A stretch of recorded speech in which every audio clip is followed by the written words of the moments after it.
As we have done for the whole month, we invited someone to come and share of their experience. And so I would like to bring Susan Kerby up onto the platform to share. Thank you, thank you. When I was invited to speak about tithing, it's kind of funny how it all of a sudden goes, what do I have to say about that?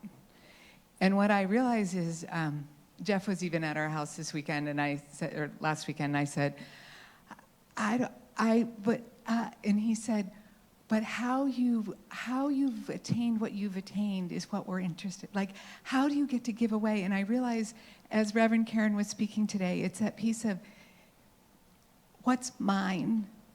Where, like, first off, there's to celebrate everything.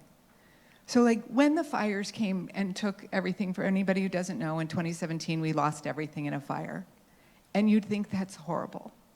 And yet I heard you're free to go. I'm like, well, okay. And the week before, I thought, I don't have a lot of friends in Santa Rosa. I have 100 people come to my birthday party, but I don't really have a lot of friends. So all of a sudden, I was free to go.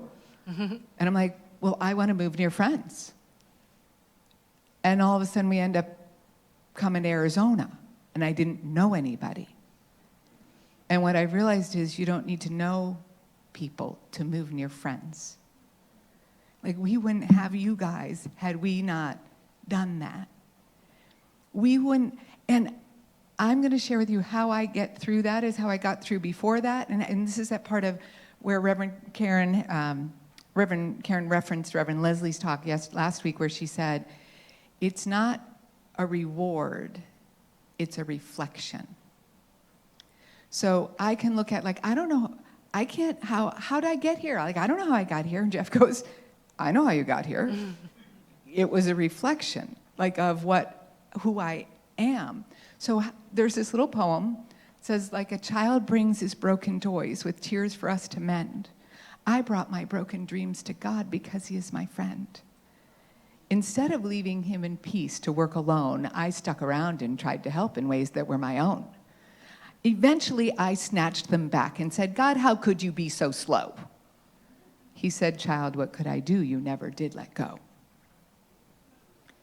So that piece of when the fire comes, you have to actually also celebrate that and let it go. And I go, this is my phrase, okay, God, I can't wait to see how you get this one to turn out. Okay? So that's the same with giving. It's that same with, okay, you want me to give. And, you get that nudge, like, you know what you're to do. And you're like, I don't want to give this. But it's like, it's yours to give, and then all of a sudden you get something better, and you didn't know you were, so it's that part of the reciprocity.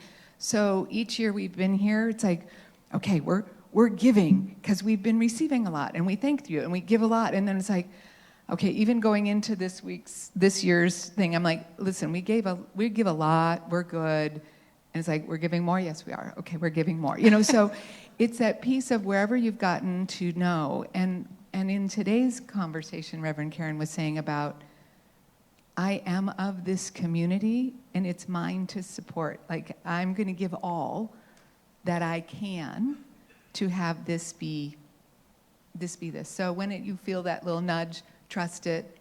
Okay, God, I can't wait to see how you get this to turn out. Thank you. Thank you so much. Susan Kerby.